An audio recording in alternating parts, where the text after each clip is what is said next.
Podcast आप madam कर रहे हैं, इससे आप क्या बहुत पैसे कमा रहे हैं, ऐसा नहीं है। ये करने के पीछे का आपका मकसद है कि आपको एमएसएमईज के जीवन में, उनके बिजनेसेस में कंट्रीब्यूट करना है। अगर एक व्यक्ति जो शायद आज महाराष्ट्र या देश के किसी कोने में से ये कार्यक्रम देख रहे हैं, उसके बिजनेस में उसको कुछ हल मिला और कल वो अगर आपको मैसेज करता है कि madam thank you very much, आपके वो वीडियो के वजह से मुझे काफी अच्छा महसूस हुआ और मेरा ये प्रॉब्लम सॉल्व हो गया, I think you will definitely feel happy and you are doing it for that self actualisation. So ये 5 चीजें अगर आप नोइंगली और अननोइंगली अपने कंपनी में अपने एम्प्लॉइज के लिए कर रहे हैं, they will automatically be engaged with you and they will automatically retain with you for long period of time. Welcome MSMEs मेरे YouTube चैनल में, जिसका नाम है MSME एंड HR मैनेजमेंट। आपने मेरे फर्स्ट फेज में देखा होगा कि HR मैनेजमेंट क्यों जरूरी है, HR पॉलिसीज, प्रैक्टिसेस, सिस्टम्स क्यों जरूरी है MSMEs के लिए और वो किस तरह से करना चाहिए। इसके हमने 12 वीडियोस डाले हुए हैं, आप वो देख सकते हैं। उन्हें देखकर आप अपना HR डिपार्टमेंट भी सेट कर सकते हैं। सो नमस्कार, once again Naina Naik here, director of Naya Lakshya HR management consultancy. MSMEs को HR के द्वारा ग्रोथ साध्य करके देने के लिए मैं काम करती हूँ। ये सेकेंड फेज जो शुरू हो रहा है उसका नाम है दी MSME HR मैनेजमेंट पॉडकास्ट। जैसे मैंने मेरे पहले वीडियोस में बताया था कि हम जो एक्सपर्ट्स हैं इंडस्ट्री में, HR के एक्सपर्ट्स हैं, बिजनेस के एक्सपर्ट्स हैं, उनको बुलाने वाले हैं। HR की जो अलग अलग समस्याएं हैं जो MSMEs को आती है, उनको आंसर करने के लिए, उनके जो भी प्रॉब्लम्स है उसको कुछ सॉल्यूशन ढूंढने के लिए हम इन एक्सपर्ट्स को बुलाने वाले हैं। तो इस तरह से हम ये नया फेज शुरू करने जा रहे हैं। फिर एक बार थोड़ी सी पहचान करा दूं, मैंने 27 इयर्स HR में मैं काम कर रही हूँ और पिछले 10 साल से सिर्फ और सिर्फ MSMEs के लिए अलग अलग ट्रेनिंग्स, अलग अलग सिस्टम एंड प्रोसेस के ऊपर काम कर रही हूँ। अब तक अप्रॉक्सीमेटली 500 एंड अबाउ MSMEs के साथ 1-to-1 काम कर चुकी हूँ। वहाँ पर मैंने बहुत सारी ऐसी प्रॉब्लम्स देखी जो 1-to-1 सॉल्व करना अब मुश्किल लग रहा है। मैं चाहती हूँ कि इंडिया में और इंडिया के बाहर भी जितने भी अपने इंडियन भाई बहन है जिनके बिजनेस है, जो MSMEs है, वहां तक ये HR की जो सिस्टम्स एंड पॉलिसीज के जो भी बेनिफिट्स हैं वो पहुंचे। और इसी श्रृंखला में हम बुला रहे हैं आज एक ऐसे मेहमान को जो पिछले 16 साल से MSMEs को और पर्टिकुलरली महाराष्ट्र के जो MSMEs है इनको मोटिवेट कर रहे हैं। उनको पहचाना ही जाता है इस नाम से कि हमारा मोटिवेटर मित्र। इन मोटिवेटर मित्र का नाम है सर अतुल राजोई। अतुल राजोई सर अपनी एक संस्था चलाते हैं जिसका नाम है Lakshyavedh institute of leadership and excellence. ये मैनेजिंग डायरेक्टर है इस इंस्टीट्यूशन के और इस इंस्टीट्यूशन में उन्होंने एक मकसद लिया हुआ है और वो है MSME को अर्थपूर्ण और समृद्ध जीवन देना। बिजनेस तो सभी करते हैं, लेकिन बिजनेस के साथ क्या हम वो खुशी पाते हैं, क्या हम वो जॉब सेटिस्फेक्शन पाते हैं कि जिसके लिए हमने ये बिजनेस शुरू किया था। इसके लिए बहुत ही योगदान दिया है सर अतुल राजोई सर ने। यहाँ मैं जरूर बताना चाहूँगी कि अतुल राजोई सर ने महाराष्ट्र के MSMEs के लिए एक बहुत ही यूनिक प्लेटफॉर्म बनाया है जिसका नाम है बिजनेस जत्रा। इस बिजनेस जत्रा में बहुत सारे लोग पार्टिसिपेट करते हैं, चाहे वो सर्विस इंडस्ट्री के हो या प्रोडक्ट इंडस्ट्री के हो, और उसे देखने के लिए जो पिछले बार हुआ था दिसंबर 2023 में, वहाँ पर 10,000 से भी ज़्यादा लोगों ने वहाँ पर देखने आए थे ये बिजनेस जत्रा। और बहुत सारे जो छोटे मोटे जितने भी बिजनेसेस हैं, जितने भी MSMEs हैं, उनको बड़ी मात्रा में सक्सेस भी मिली है। इस बिजनेस जत्रा में वो इंटरव्यूज भी लेते हैं, बड़े बड़े स्टॉलवर्ड्स आते हैं, अच्छे जो लोग हैं इंडस्ट्री में उनकी भी इंटरव्यूज लिए जाते हैं और बहुत सारी बातें वहाँ शेयर होती है, बिजनेस शेयर होता है और अच्छे बिजनेस रिलेशंस इस्टेब्लिश्ड होते हैं। चलिए मिलते हैं हमारे मोटिवेटर मित्र को, सर अतुल राजोई। यस, नमस्कार। नमस्कार सर। तो हमने देखा है कि आपने इतने सारे MSMEs के साथ काम किया है। yes. सबसे ज्यादा समस्या जो MSMEs को है वो ये है कि इनके पास जो अच्छा टैलेंट है, एक तो वो मिलता नहीं है। जब मिलता है, आते हैं इनके पास लोग, तो 1 या 2 साल में छोड़ के चले जाते हैं। तो ऐसा क्या होता है, ऐसे क्यों ये चैलेंज आता है MSMEs को इसके ऊपर उन्होंने क्या ऐसा काम किया कि जो उनके पास अच्छा टैलेंट रहा है, और ये भी आप बता सकते हैं कि अच्छा टैलेंट रखने के लिए हमने क्या करना चाहिए, एमएसएमईज ने क्या करना चाहिए? एब्सोल्युटली। शुरुआत में तो सबसे पहले मैं आपका अभिनंदन करना चाहूंगा कि ये द एमएसएमई पॉडकास्ट एक बहुत ही इम्पोर्टेंट और इनोवेटिव ऐसे इनिशिएटिव आपने लिया है स्पेशली एमएसएमईज के लिए। आपका जो चैनल है, जो चैनल के माध्यम से आप एमएसएमईज के लिए जो एजुकेशन दे रहे हैं, इंसाइट दे रहे हैं, वो काफी महत्वपूर्ण है। And I strongly feel that this kind of education and insight specially customised for MSMEs is a need of an hour. मेरा ये मानना है कि नेक्स्ट एक 15 से 20 साल हमारे देश में जो रिवॉल्यूशन, इकोनॉमिक रिवॉल्यूशन होने वाला है, उसमें एमएसएमईज का सबसे बड़ा योगदान होने वाला है। आज एक्सपोर्ट जो होता है वहां पे 35 to 40% of the exports is done through MSMEs. आज हमारे देश में करीबन 35 से 40% का जो एम्प्लॉयमेंट है वो एमएसएमईज के द्वारा दिया जाता है। पूरे जीडीपी में भी 35% से ज्यादा योगदान जो है वो एमएसएमईज का है। लेकिन ये एमएसएमईज अनस्ट्रक्चर्ड है, वो अनप्रोफेशनल है, उनको काफी प्रोफेशनली मैनेज करने की जरूरत होती है और इस प्रकार का मार्गदर्शन उनको मिलता नहीं है। एमबीए का जो एजुकेशन होता है वो काफी कॉर्पोरेट के पर्सपेक्टिव से एजुकेशन होता है। सो एमएसएमईज के पर्सपेक्टिव से इस प्रकार की जानकारी और नॉलेज आप दे रहे हैं वो बहुत ही इंपॉर्टेंट है। Once again I would like to appreciate and wish you all the very best. Thank you so much, sir. Thank you so much. अभी आपने जो सवाल पूछा कि एमएसएमईज के जो पीपल मैनेजमेंट का जो इशू है उसके बारे में, गए करीबन 17 सालों से मैं एमएसएमईज के साथ काम कर रहा हूँ और आई सी की मेजॉरिटी ऑफ द एमएसएमईज है उनको पीपल मैनेजमेंट रिलेटेड बहुत प्रॉब्लम फेस होता है। जैसे आपने कहा कि अच्छे लोग मिलते नहीं है, अगर मिलते हैं तो टिकते नहीं है, अगर जो टिकते हैं वो अच्छा काम करते नहीं है। सो इस प्रकार के बहुत सारे चैलेंजेस उनको फेस होते हैं और मेरा हमेशा ये मानना है और हमेशा मैं यही सिखाता हूँ मेरे एमएसएमई स्टूडेंट्स को कि 80% of the problems related to the people management, उसका जो रूट कॉज है वो उनका रिक्रूटमेंट प्रोसेस है, वो उनका हायरिंग प्रोसेस है।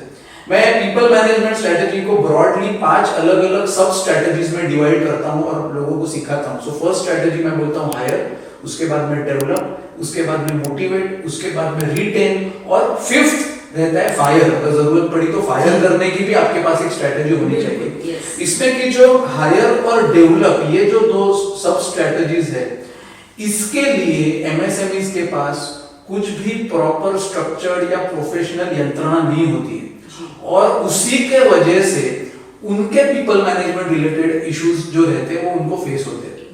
जो एमएसएमईज पर्टिकुलरली मिलते हैं उनके कुछ टिपिकल चैलेंजेस कि हमें अच्छे लोग मिलते नहीं है, या हमारे जो लोग हैं वो मोटिवेटेड नहीं रहते, जो हमारे लोग हैं वो प्रोडक्टिव नहीं रहते, हमारे लोग हैं उनको हमेशा हमें फॉलोअप देना पड़ता है, मोटिवेट करना पड़ता है, उनके सर के ऊपर बैठना पड़ता है, उनको काम के लिए एकदम डंडा लेके पीछे भागना पड़ता है। All these things are symptoms of the real issues. The actual challenge is उनका हायरिंग और डेवलपमेंट का प्रोसेस। सो मैं हमेशा इसके लिए एमएसएमईज को, डेफिनेटली इसमें आप ज्यादा एमएसएमईज को हेल्प करते हैं कि उनके एम्प्लॉइज को हायर कैसे करें, डेवलप कैसे करें। सो हायरिंग और डेवलपमेंट, ये जो दो पार्ट है, इसमें उनको काम करना बहुत जरूरी है। Right sir, thank you so much.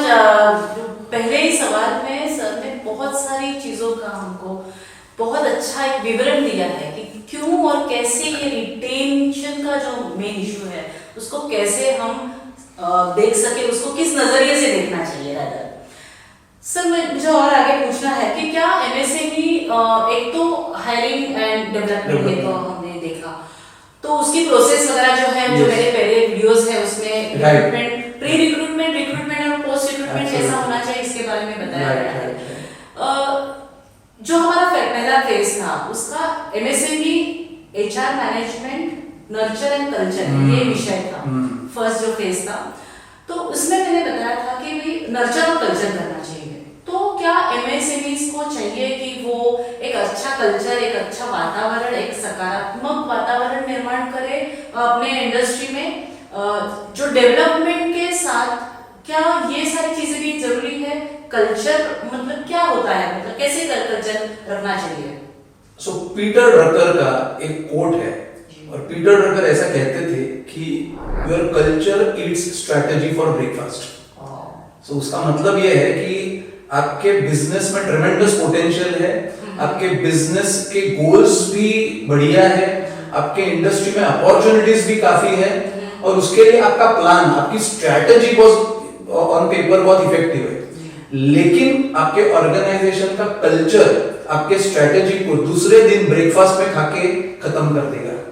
क्योंकि अल्टीमेटली आपकी जो स्ट्रैटेजी है वो एग्जीक्यूट करने वाले हैं वो आपके कंपनी के लोग हैं, और लोग जो है वो आपके कंपनी का कल्चर फॉर्म करते हैं। मैं हमेशा कहता हूं कि जैसे व्यक्ति का चरित्र होता है वैसे कंपनी का कल्चर होता है।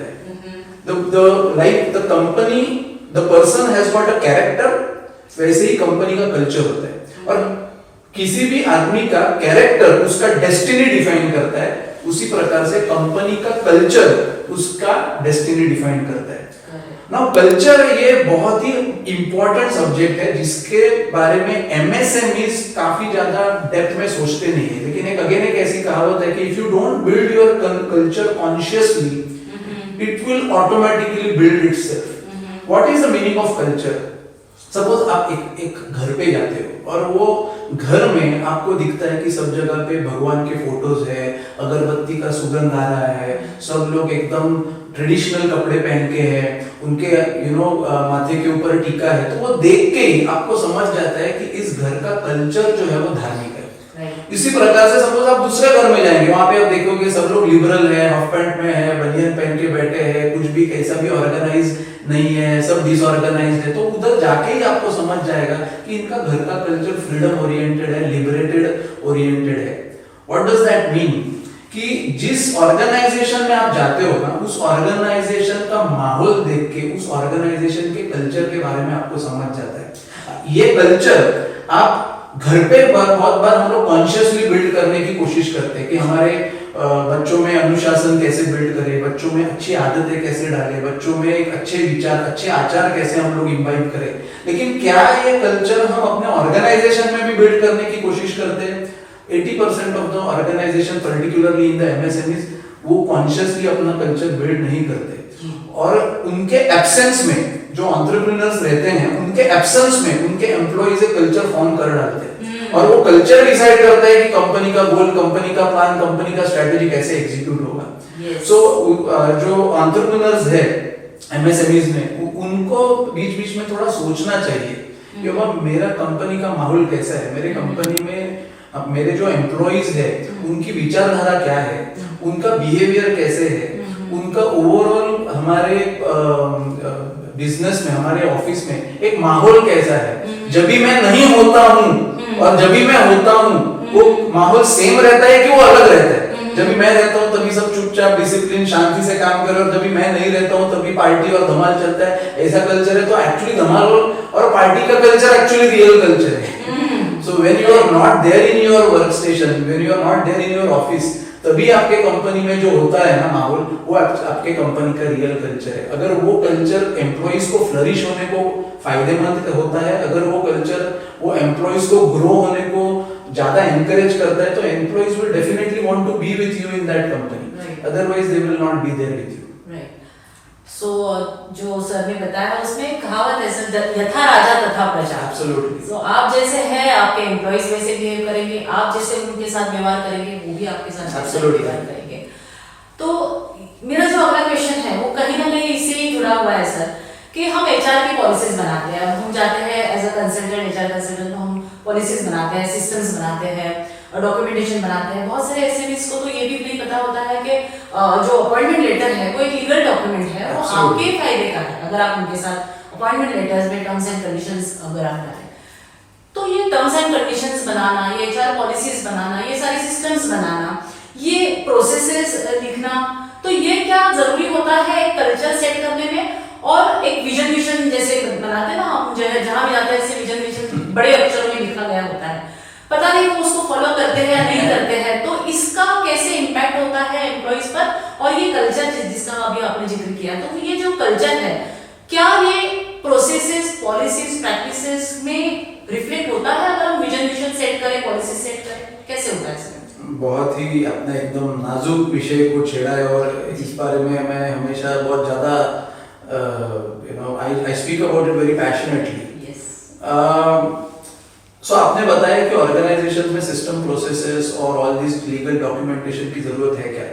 सो अगर आप फर्स्ट जनरेशन एंटरप्रेन्योर्स को देखेंगे तो जब भी वो अपना धंधा चालू करते हैं तभी उसको ये culture, people, management, process, system ये कुछ उसकी जरूरत नहीं रहती है, बिकॉज ऑर्गेनाइजेशन जब भी ग्रो होती है, बिजनेस जैसे ग्रो होता है, उसको एक एक स्टेज में से जाना पड़ता है, जिसे हम लोग organisational leadership capability maturity model ऐसे बोलते हैं। Organisational leadership capability maturity model.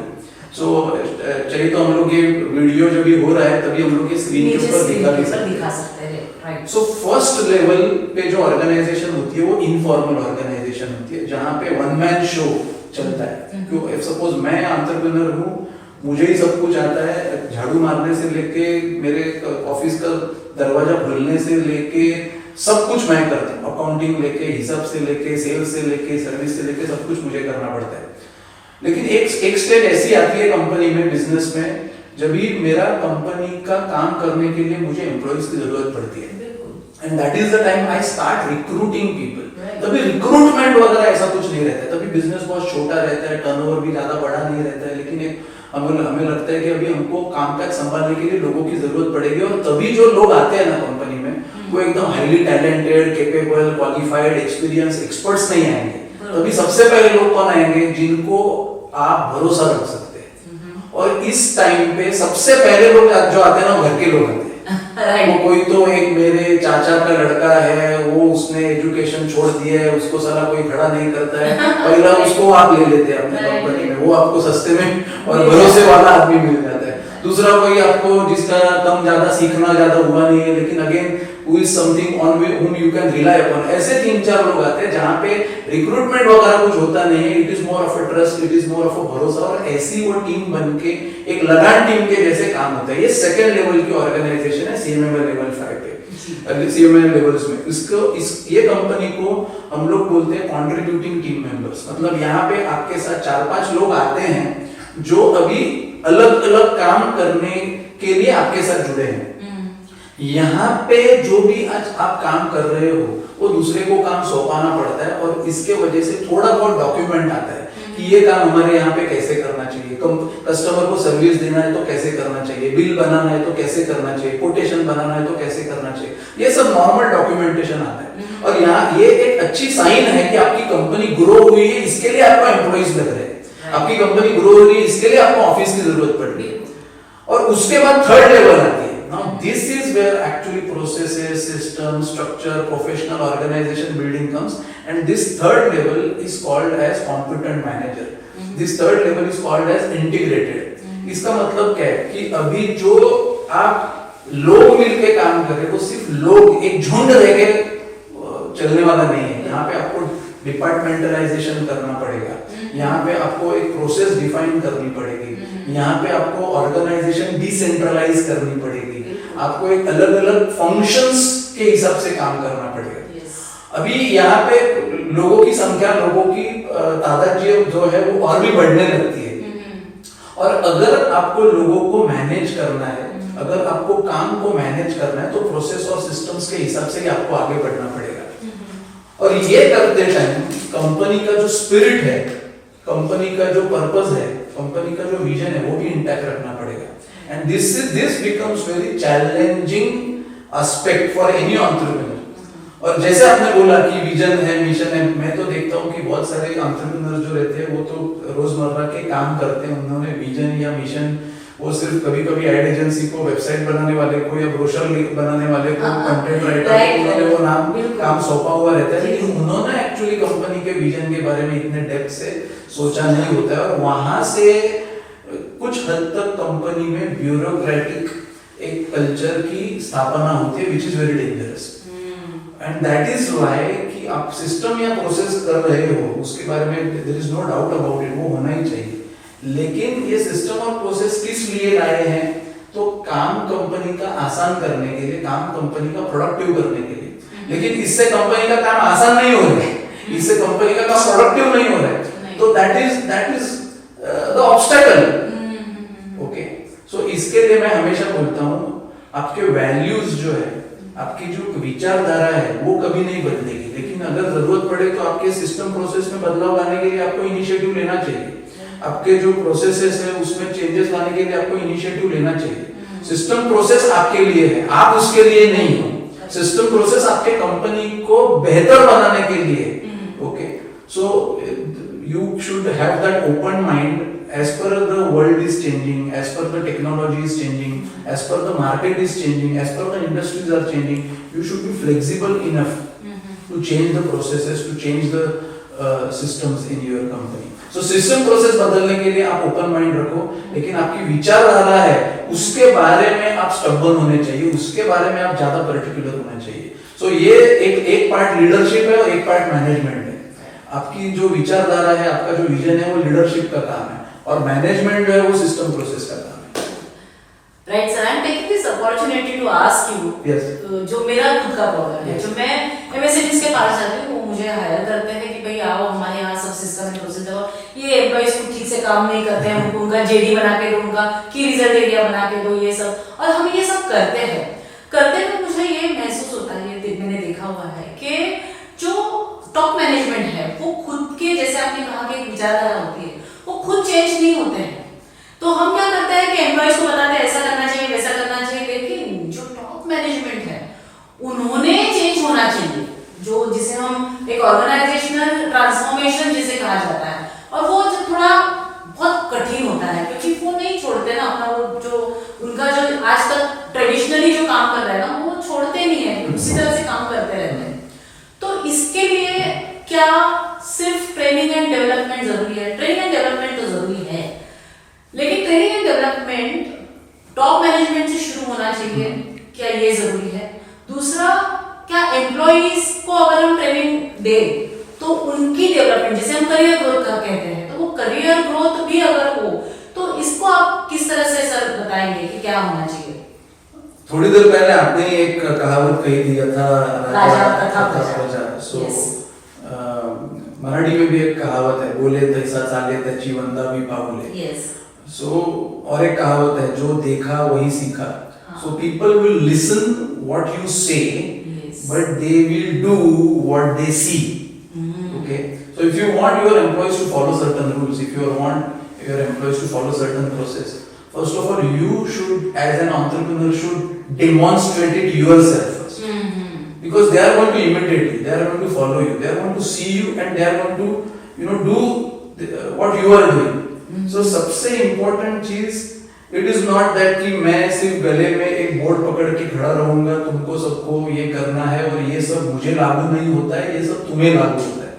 ऐसा जब भी होता है तो सबसे पहले कल्चर में उधर ही प्रॉब्लम होना शुरू हो जाता है। और इसके लिए मैं जिन जिन एंटरप्रेन्योर्स के साथ काम करता हूँ, मेरा काम होता है उनको ही सीधा करना, मेरा काम होता है उनके साथ ही काम करना, because the everything flows from the top. जो भी कुछ नीचे आप देख रहे हैं, वेदर वो इश्यूज है या सिम्टम्स है या चैलेंजेस है, उनकी शुरुआत ऊपर से ही होती है। और मेरा ये काम रहता है कि वो टॉप में कहां पर चैलेंजेस है वो आइडेंटिफाई करना और वहां से शुरुआत करना। अगर जब तक उनके विचारधारा में, उनके बिहेवियर में, उनके डिसिप्लिन में जब तक चेंज नहीं होता, तब तक वो चेंज आपको बॉटम लाइन पे नजर नहीं आएगा। एक मार्शल गोल्डस्मिथ का बहुत ही बढ़िया बुक है, और इस बुक का नाम है what you hear will not take you there. इस बुक में वो कहता है कि एक्चुअली बिजनेस के ग्रोथ के लिए जो सबसे बड़ा ऑब्स्टेकल होता है वो एंटरप्रेन्योर खुद होता है। बिकॉज उसने जो एक स्टेज तक जो तरक्की की होती है, उसे लगता है ये तरक्की मैंने की है, मेरे कैपेबिलिटी की वजह से हुई है, मेरे काबिलियत की वजह से हुई है, और मेरे कुछ पर्टिकुलर कौशल्य के वजह से, नॉलेज की वजह से हुई है। अभी आगे की तरक्की भी उसी वजह से होगी। और जब तक ये विचारधारा और ये सोच उसकी जब तक चेंज नहीं होती है ना, तब तक उसके ऑर्गेनाइजेशन वो ऑब्स्टेकल बनता है। ये बुक में उसने 20 ऐसी आदतें बताई है एक एंटरप्रेन्योर की, जो आदतें उसके बिजनेस के तरक्की के लिए एक दीवार बन के खड़ी होती है। As a coach, as a consultant, मेरा काम होता है वो आदतें उनको दिखाना कि ये तुम कर रहे हो, ये आपके बिजनेस के लिए, आपके कंपनी के लिए घातक है, और मार मार के पहले मैं उनको सीधा करता हूँ। और जब भी वो सीधा होते हैं तो अभी ऑटोमेटिकली उनकी परछाई, उनका रिफ्लेक्शन जो है ऑर्गेनाइजेशन में दिखना शुरू होता है।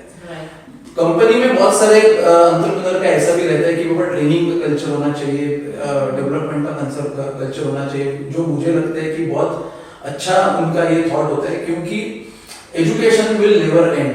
जिस दिन सीखना बंद उस दिन जीतना बंद, ऐसे मैं हमेशा बताता हूँ।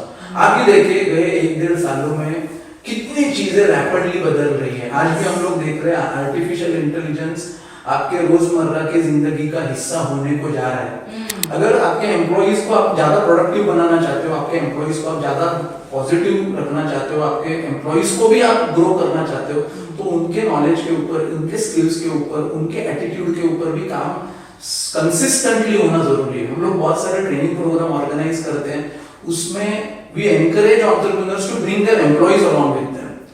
अगर आपको ज्यादा पेड़ काटने हैं तो आपके कुराड़ी को बीच बीच में धार निकालनी चाहिए।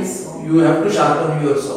अगर वही कुराड़ी लेके आप सालों साल अगर पेड़ काटने की कोशिश कर रहे हैं, तो आई थिंक कभी आपकी धार तो कम हो जाएगी, वो कुराड़ को भी जंग लग जाएगी और आपकी प्रोडक्टिविटी भी नहीं होगी। और जब भी आप अच्छा रिजल्ट नहीं देते हो, ऑटोमेटिकली आप डिमोटिवेटेड भी फील करने लगते हो। So you have to equip and you have to empower your employees.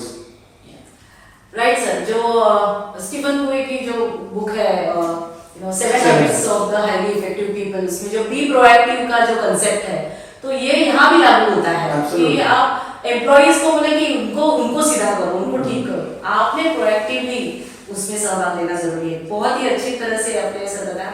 अब ये टेक्नोलॉजी की अगर बात ले तो होता है कि बहुत सारे एमएसएमईज के पास अच्छे एम्प्लॉइज है, लेकिन वो बहुत पुराने हो चुके हैं। अभी वो नया जो टेक्नोलॉजी है वो अडॉप्ट नहीं करना चाहते हैं, या उनको लगता है कि मुझे नहीं आएगा, कितना भी ट्रेनिंग दो, कितना भी उनको बताओ, लेकिन वो नहीं सुधरते हैं।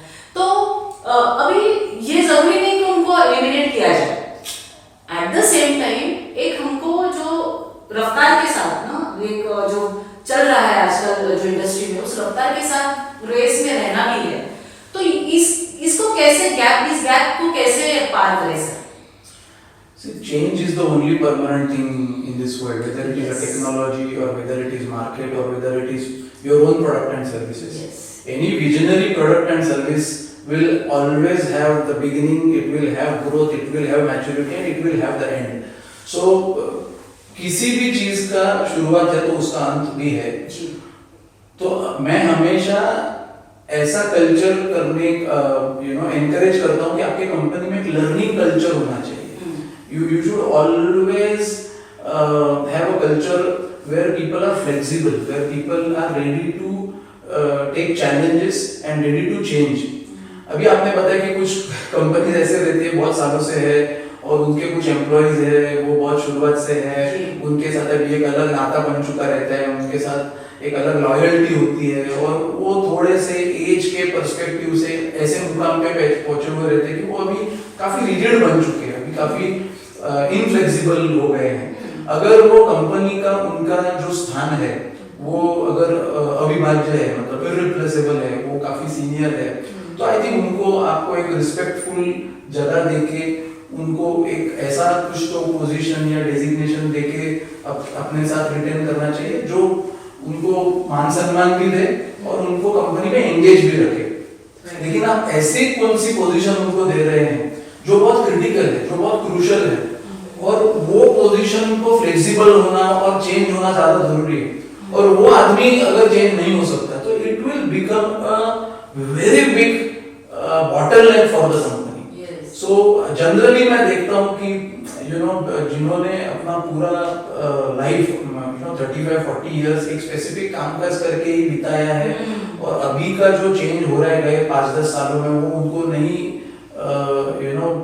डाइजेस्ट हो रहा है, तो मैं जनरली ऐसे लोगों को, सीनियर लोगों को, मैं डायरेक्टर्स को बताता हूँ कि इनको थोड़ा जैसे क्रिकेट खेलते हुए बाउंड्री पे थर्ड मैन को, फील्डर को छुपा देते वैसे आप उनको ऐसे पोजीशन में छुपा दीजिए कि maybe he is not going to impact a lot but he is engaged in your company. आप उनको मान सम्मान से अपने साथ रख रहे हैं, तो ऐसा ही कुछ ना कुछ एक मार्ग निकाल सकते हैं, हल निकाल सकते हैं। जी, सो बहुत सही कहा सर आपने। मैंने ऐसे भी देखा हुआ है कि कुछ लोग जैसे कहते हैं ना कि everybody is important in the organisation but nobody is indispensable. ऐसा नहीं होता है कि आपके बिना काम नहीं चलेगा। जो कुछ अरेंजमेंट होते हैं तो उनको एक अच्छी तरह से उनको काउंसिल करके या तो उनको अच्छा सर्विस फंड देके गोल्डन हैंडशेक जिसे कहते हैं ऐसा करना चाहिए, या फिर जैसे आपने बताया है वो बीच का रास्ता है कि उनको एक ऐसा कुछ काम दो कि वो ज्यादा इफेक्ट नहीं करेगा आपके जो फास्ट रफ्तार से जो आप जा रहे हैं उसके लिए। नहीं, जो अभी मैंने जो स्ट्रेटजी बताया वो इन ऐसे लोगों के लिए जो काफी सीनियर है और इररिप्लेसेबल है, जैसे मैंने बताया कि जो आपके साथ बहुत सालों से और उनके साथ इतना रिलेशन और ट्रस्ट और लॉयल्टी है कि उनको निकालना नहीं चाहिए। लेकिन जूनियर लेवल पे है, टेक्निकल लेवल पे है, जो दूसरे कंपनी में उनके लिए अपॉर्चुनिटीज है, तो ऐसे लोगों के लिए जैसे आपने बताया गोल्डन हैंडशेक और व्हाटएवर, बिकॉज अल्टीमेटली आपके कंपनी के तरक्की में अगर कहां पर बाधा आ रही है और आपको किसी को जैसे हम लोग श्रीफल और शाल देते हैं उनको, इसका मतलब उसके रोजी रोटी को पूरा बंद कर रहे हैं ऐसा नहीं ना। We can help that person to find different opportunity where he can also flow and he can also flourish and be comfortable. So वो तो junior level, technical level, executive level पे हम लोग डेफिनेटली कर सकते हैं। राइट। आप और मैं उसी बात पे काम करते हैं, विन-विन स्ट्रेटजी कि आपका भी भला हो हमारा भी भला हो। सो नेक्स्ट क्वेश्चन गोस कि ये जो अभी एम्प्लॉय है हमारे पास जितने भी है, 2 है, 4 है या चाहे 400 है, तो इनका मनोबल ठीक रखने के लिए, उनको एक सकारात्मक भावना आने के लिए, उनको अपने विजन के साथ जुड़े रहने के लिए एक एम्प्लॉय एंगेजमेंट एक्टिविटीज भी की जाती है बहुत जगह। कुछ लोग ऐसा सोचते हैं कि वो करना जरूरी नहीं है, जैसे छोटा छोटा बात है, जैसे बर्थडेज हो या फिर गेट टुगेदर्स हो या फिर एनुअल डे फंक्शन हो, या फिर एक एम्प्लॉय को एक बेस्ट अवार्ड करके बेस्ट एम्प्लॉय अवार्ड हो, तो ये सारी जो एम्प्लॉय एंगेजमेंट एक्टिविटीज है ये कितनी काम आती है sir? So basically employee engagement activity तो काफी सारी है। Engagement is what you are keeping them engaged. So यहाँ पे आप फेस्टिवल सेलिब्रेट कर रहे हैं या बर्थडे सेलिब्रेट कर रहे हैं या ट्रेनिंग प्रोग्राम्स कर रहे हैं या टीम बिल्डिंग एक्टिविटी कर रहे हैं, you are keeping a positive environment, positive culture where everybody would like to be part of. लेकिन इसके पीछे जो थॉट है, इसके पीछे जो प्रिंसिपल है, that is Maslow's hierarchy of needs. So Maslow नाम का एक he was a philosopher and he spoke about there are different needs of an individual, of human beings. Yes. अगर आप आपके सोच में एज एन एंटरप्रेन्योर अगर ये नीड्स की अगर आप देखभाल कर रहे हो ना, तो people will be automatically engage. So सबसे पहले बेसिक नीड जो है, जो हम लोग बोलते हैं अन्न वस्त्र निवारा, द बेसिक फिजिकल नीड्स, अब मुझे यहाँ पे पैसा बराबर से मिल रहा है क्या, और वक्त पे मिल रहा है क्या, वक्त पे मिल रहा है क्या, ओके, सो मेरी रोजी रोटी, ओके। सेकंड नीड जो है सिक्योरिटी की नीड होती है, कि आज तो मेरा रोजी रोटी है, आज तो मेरे को पैसे मिल रहे हैं, लेकिन मेरा यहाँ पे भविष्य भी सुरक्षित है क्या? तो वहाँ पे आपका इंश्योरेंस हो गया या पीएफ हो गया या ईएसआईसी हो गया, ये चीज हो गई। So basically I am safe today and I am secure tomorrow also. तीसरी जो नीड है वो सोशल नीड है। सोशल नीड का मतलब क्या है कि वी आर सोशल एनिमल्स। हमें हमेशा एक दूसरे के साथ इंटरेक्ट होके अच्छा रिलेशन रख के अच्छे माहौल में रहना पसंद है, हम झुंड में रहना पसंद करते हैं। सो मैं जहाँ पे काम करता हूँ वहाँ पे मेरा सबके साथ रिलेशन अच्छा है, सब लोग मेरे साथ फ्रेंडली है, I am comfortable interacting with each other, मुझे हॉस्टाइल फील नहीं होता है, मुझे डर फील नहीं होता है, मेरे को नेगेटिव फील नहीं होता है। तो ये सोशल एक नीड है। चौथी नीड जो है वो सेल्फ एस्टीम की नीड है। चौथी नीड जो है वो रिस्पेक्ट की नीड है, कि मुझे जो आप डेजिग्नेशन दे रहे हो वो रिस्पेक्टफुल है, मुझे जो ट्रीटमेंट मिल रही है वो भी एक एस्टीम वाली ट्रीटमेंट है, मेरा एक आत्मसम्मान है, मेरा एक वजूद है, उसको वहां पे मान सम्मान मिल रहा है। ये चौथी नीड है। और पांचवी जो नीड है वो सेल्फ एक्चुअलाइजेशन नीड है। उसका मतलब ये है कि मैं जो काम कर रहा हूँ ना उसमें मेरे आत्मा को भी एक समाधान मिले, कि मैं जो काम कर रहा हूँ इससे दूसरे को मैं कुछ योगदान कर रहा हूँ, इससे मैं दूसरे का कुछ दुख सॉल्व कर रहा हूँ, प्रॉब्लम सॉल्व कर रहा हूँ, and it is giving me that peace. For example ये पॉडकास्ट आप मैडम कर रहे हैं, इससे आप क्या बहुत पैसे कमा रहे हैं ऐसा नहीं है। ये करने के पीछे का आपका मकसद है कि आपको एमएसएमईज के जीवन में, उनके बिजनेसेस में कंट्रीब्यूट करना जी। है। अगर एक व्यक्ति जो शायद आज महाराष्ट्र या देश के किसी कोने में से ये कार्यक्रम देख रहा है और उसके बिजनेस में उसको कुछ हल मिला और कल वो अगर आपको मैसेज करता है कि madam thank you very much, आपके वो वीडियो के वजह से मुझे काफी अच्छा महसूस हुआ और मेरा एक प्रॉब्लम सॉल्व हो गया, I think you will definitely feel happy and you are doing it for that self actualisation. So ये 5 चीजें अगर आप नोइंगली और अननोइंगली अपने कंपनी में अपने एम्प्लॉइज के लिए कर रहे हैं, they will automatically be engage with you and they will automatically retain with you for long period of time. बिल्कुल sir, thank you very much कि मेरा जो एक इसके पीछे जो कॉज था वो यही है, मेरी वैल्यू कंट्रीब्यूशन, मेरी एक ही वैल्यू है कंट्रीब्यूशन। सो ये कंट्रीब्यूशन है क्योंकि मैंने पिछले करीबन 30 साल से मैं एचआर में ही काम कर रही हूँ और पिछले 10 साल से, जैसे मैं पहले जॉब करती थी और पिछले 10 साल से मैंने एमएसएमई के लिए खासकर मैं काम कर रही हूँ और मेरे इंट्रोडक्शन में भी मैंने बताया है कि मैं ये क्यों कर रही हूँ। तो जैसे आपने बताया कि कोई भी अगर एमएसएमई है कि जिसको किसी भी तरह की कोई भी अगर प्रॉब्लम्स आ रही है तो ये सारे पॉडकास्ट से हम जो कर रहे हैं उसमें बहुत सारे एक्सपर्टीज आने वाली है और उनसे हम अलग अलग किस्म के चीजों के लिए बात करने वाले हैं। सबसे पहले पॉडकास्ट मैंने आपका लिया क्योंकि आपने इतने सारे एमएसएमईज के साथ काम किया, उनकी एक्चुअल प्रॉब्लम्स आपने देखी हुई है और कितने सालों को आपने गाइड किया है और कितने लोगों को आपने इतना उभरते देखा है और आपकी मदद से उन्होंने बहुत अच्छी ग्रोथ भी हासिल की है। तो मैं वापस से एक बार कहना चाहूंगी कि हमारे सर मोटिवेटर मित्र हैं हमारे सबके और वो बहुत हेल्प करते हैं एमएसएमईज को, उनके क्रेडेंशियल्स भी नीचे आए होंगे तो आप उनसे भी जरूर 1-to-1 भी आप मिल सकते हैं, बात कर सकते हैं।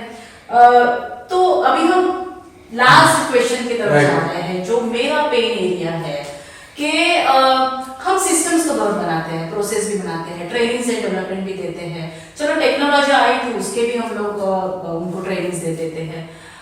होता यह है कि ये सारी चीजें बनाने के बाद जब मैं 3 या 4 महीने का मेरा प्रोजेक्ट रहता है उसमें मैं ये सब बना के देती हूँ क्योंकि एचआर डिपार्टमेंट भी उनके पास स्थित नहीं रहता, तो एचआर डिपार्टमेंट कैसे बनाते हैं, क्या बनाना चाहिए, क्या जरूरी है, कौन से गवर्नमेंट लॉज आपको कंपलसरी आने ही चाहिए, करने ही चाहिए, ये सारी बातों का मैं उनको तो गाइडेंस दे देती हूँ, डॉक्यूमेंटेशन सब बना देती हूँ। 3-4 महीने के बाद ये सब बन के तैयार हो जाता है। चलो विजन मिशन भी उनका बनता है। मेरा तो पहला क्वेश्चन यही होता है हमेशा कि आपका ऑब्जेक्टिव क्या है, आप जॉब ये जो बिजनेस आप कर रहे हो वो क्यों कर रहे हो, क्योंकि वो एम्प्लॉइज को वो भावना जागृत होनी चाहिए कि मैं जिस ऑर्गेनाइजेशन में काम करता हूँ वो ऑर्गेनाइजेशन सोशली कुछ इम्पैक्ट कर रही है, सोशली कुछ मदद कर रही है। जैसे फायर फाइटिंग सिस्टम हो गया, हमारी बहुत अच्छी कंपनी टीएफपीसी जो फायर सिस्टम बनाने के लिए समाज में काम करे, तो ये कितना जरूरी है। तो ये नहीं आप सोचे कि मैं जॉब कर रहा हूँ, 10 to 6 जॉब करने हो गया, नहीं, आप कंट्रीब्यूशन कर रहे हो, आप समाज को कुछ दे रहे हो उस कंपनी में काम करके। तो ये जो बात है ना उनको पता होती है लेकिन वो रिफ्लेक्ट नहीं होती। जो भी डॉक्यूमेंटेशन बना देते हैं वो एक बाजू रह जाते हैं, फिर वो वही काम शुरू करते हैं। अब इसको कैसे टैकल करें? एक आपकी इजाजत है तो मैं एक स्टोरी बताना चाहूँगा। Please sir, please go. जैसे आपने कंपनी का नाम बोला वैसे ही एक कंपनी होती है और इट्स अ इमेजिनरी स्टोरी। एक कंपनी होती है और ये कंपनी का काम होता है कि वुड कटिंग करना, जंगल कट करना। तो इनको एक प्रोजेक्ट मिलता है कि बाबा एक ऐसा लैंड है इतने एकड़ का और वहाँ पे इतने सारे पेड़ है, तो आपको जाके वो कट करना है क्योंकि वहाँ पे कुछ प्रोजेक्ट आने वाले हैं। और जैसे ही वो काम आता है वहाँ के project leaders, project manager, supervisor, technician, would cutters, वो लोग का सब लोग का एक मीटिंग होता है और वो मीटिंग में बताया जाता है कि इतना लैंड है, इतने पेड़ है, ऐसे कट करेंगे, वैसे कट करेंगे, इतने दिन में करेंगे, इसके लिए इतने लोग लगेंगे, इतने ट्रक लगेंगे, इतने औजार लगेंगे, इतने टेक्नीशियन लगेंगे, इतने कटिंग मशीन लगेंगे वगैरह वगैरह, और एकदम जबरदस्त प्लान एकदम होता है। और प्लान के मुताबिक दिए हुए दिन, दिए हुए समय पे पूरी टीम वहां पे पहुंच जाती है और सब लोग काम करना चालू कर रहे हैं। कटिंग वाले कटिंग कर रहे हैं, जो लोग कटिंग हुए जो वुड्स है उसको जमा कर रहे हैं, कुछ लोडर्स अनलोडर्स रहते हैं, ड्राइवर्स अपना व्हीकल लेके आके उसमें वो सब वुड्स जो है वो भर के लेके जाते हैं। सब एकदम जैसे डिसाइड किया था वैसे होता है। उतने में एक आदमी एक बहुत ही ऊंचे पेड़ के ऊंचे टहनी पे जाता है और वहां से वो ऊपर से देखता है और जोर से चिल्लाता है, रुको, stop. And everybody stops their work. और सब लोग देखते हैं क्या हो गया, व्हाई वी शुड स्टॉप। और वो बोलता है एक्चुअली हम लोग गलत जंगल कट रहे हैं। नाउ बोलने का मतलब है there are 2 things, doing things right and doing right things. वो जंगल कट करने का तरीका जो था वो योग्य था क्या? Yes, it was right way. But were they cutting the right forest? No. Leadership is about doing right things. And management, administration is about doing things right. Processes, systems, all these things will help you do things in a right way. But as a leader, आपको ये पता होना चाहिए कि आप जो कर रहे हैं वो सही कर रहे हैं क्या? So for example, अगर आप किसी कंपनी में as a consultant जा रहे हो, आपको एम्प्लॉइज का मनोधैर्य जो है वो कैसे हम लोग प्रबल कर सकते हैं, मोटिवेट कैसे कर सकते हैं, उनको काम करने में खुद से मजा कैसे आए वो देख सकते हैं। सपोज आपने सिस्टम्स बनाए, प्रोसेसेस बनाए, सब कुछ किया, लेकिन now they no more feel working in that company. Now they no more feel coming to that company every day. Now they no more feel motivated. उनको उनके काम में से मीनिंग ही चला गया। तो सिर्फ वो उनका शरीर लेके आ रहे हैं, उनका मन, उनकी भावनाएं और उनका आत्मा वो ऑफिस के बाहर दरवाजे में छोड़ के आए, और 10 से 6 सिर्फ उनका शरीर लेके वो उधर काम कर रहे हैं। ऐसे सिस्टम का, ऐसे प्रोसेस का कुछ फायदा नहीं। बट आपने काम अच्छा किया, आपने सिस्टम डाल दिया, प्रोसेस डाल दिया, so it is doing things right. But you missed the bus. Yes. You forgot to do the right thing. So human beings has got 4 elements: body, mind, heart and soul. Body fulfills his physical need. कि मुझे मैं खाना अच्छा मेरे को मिल सकता है, मेरे को रहना अच्छा मिल सकता है, मेरे को रोजी रोटी पैसा अच्छा मिल रहा है. That is only you are taking care of the physical need. But as a mind, I have my mental need also. I want to do something where I am engaged. I want to do something where I am passionate about. That is the need of your mind. Heart, emotion. आप मुझे अच्छा treat करो, आप मुझे respect दो, मेरे साथ अच्छा घुल मिल के मेरे साथ रहो. That will make me feel good about myself. That will make me feel respected and happy. And last is soul. Soul is something about having a purpose. जो मैं काम कर रहा हूँ ना, वो मुझे अंदर से एक सुकून देता है. जो काम मैं कर रहा हूँ ना, वो गलत काम नहीं है जिससे मेरे को रात को नींद नहीं आती है, ऐसा मैं कुछ कर रहा हूँ, इसका मतलब मेरी सत विवेक बुद्धि मुझे कह रही है कि बॉस तू जो काम कर रहे हो वो गलत है. So system process से maybe you are just taking care of one part, but you are missing the 3 parts. Then I think you are missing doing the right thing. So ये ज़्यादा जरूरी है मेरे ख्याल से. Yes, you said it, sir. Good. I am feeling so happy. मेरी जो छोटी सी कंपनी है Naya Lakshya HR management consultancy, उसकी टैगलाइन ही है सर कि I help your employees to grow your business. So I help your employees, वो फर्स्ट आता है. तो एम्प्लॉइज को अगर आप ठीक से कल्चर करें, नर्चर करें, तो आपका बिजनेस ग्रो करेगा. So thank you very much for being in my show. और ये जो पॉडकास्ट है, जैसे मैंने पहले बताया है कि ये MSME के HR मैनेजमेंट के लिए है, और इसमें हम बहुत सारे एक्सपर्ट्स को लाने वाले हैं. बहुत सारी हेल्थ के रिलेटेड बात होगी, लीगल के रिलेटेड बात होगी, स्पोर्ट्स के रिलेटेड बात होगी, और बहुत सारे लोगों को ऑलरेडी मैंने बात कर चुकी हूँ और वो भी तैयार है आने के लिए. और मुझे और एक चीज़ यहाँ पर बताना बहुत ज़रूरी लगता है कि MSME जो ग्रोइंग इंडस्ट्री है, उसको हेल्प करने के लिए इतने सारे लोग तैयार हैं, क्योंकि उनको भी पता है कि यस कि ये MSME सेक्टर ही है जो बड़े बड़े कॉर्पोरेट्स को हेल्प करने वाला है. तो अगर बड़े कॉर्पोरेट्स को बड़े पैमाने पे बहुत बड़ा काम करना है, तो अगर हमको हमारे देश का GDP अगर बढ़ाना है, तो MSME इज उन पे फोकस करना, उनको हेल्प करना, ये मैं समझती हूँ कि मेरा सबसे ज्यादा कंट्रीब्यूशन होगा. और मेरा आगे का बहुत सारे जो साल है मैं इसी के लिए देने वाली हूँ सर. सो आशा करती हूँ कि हमारे जो दर्शक हैं उनको भी ये जो पॉडकास्ट है उससे बहुत फायदा होगा. जुड़े रहिए हमारे साथ, और मैं फिर एक बार सर आपका बहुत बहुत धन्यवाद देती हूँ कि आप हमारे साथ आए. मैं भी आशा करता हूँ कि आपका जो पॉडकास्ट आपने नए सिरे से शुरू किया है वो सैकड़ों नहीं हजारों एंटरप्रेन्योर्स देखे. भारत के कोने कोने से उन तक आप पहुंचे, और उनके जो HR रिलेटेड जो चैलेंजेस है वो आप सही तरीके से उनको मार्गदर्शन करके एड्रेस करें. Thank you very much for inviting me. It was really a pleasure to be a part of this podcast. Thank you so much sir. Thank you. धन्यवाद.